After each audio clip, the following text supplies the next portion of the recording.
Këtë vit, buxheti për bujqësinë është vetëm 2.9% prodhimit brendshëm bruto, shumë larg nevojave të këtij sektori. Fermerët shqiptarë nuk mbështeten, prodhimi vendas nuk subvencionohet. Kjo shpjegon prodhimin stok që fermerët detyrohen ta hedhin në rrugë dhe mbytjen e tregut vendas ka importet. Po le të bëjmë një krahasim të subvencioneve me vendet fqinje për vitin e ardhshëm 2026. Shqipëria do të mbështesi me 53 milion euro. Kosova rreth 200 milion euro subvencione për fermerët. Maqedonia e Veriut rreth 300 milion euro, ndërsa Serbia 800 milion euro.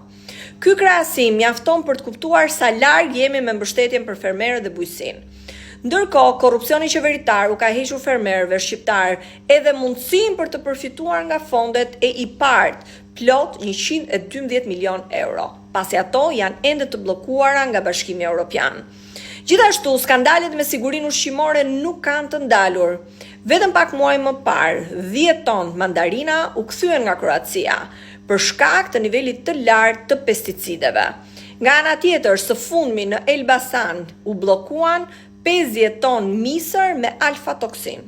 Këto nuk janë thjesht statistika, janë produkte që mund të kenë përfunduar në tryezën e çdo familje shqiptare. Bujqësia edhe prodhimi nuk do të jenë prioritet për këtë qeveri as në buxhetin e 2026-s. Pasi prioritet për këtë qeveri janë padyshim listat me PPP dhe koncesionet korruptive.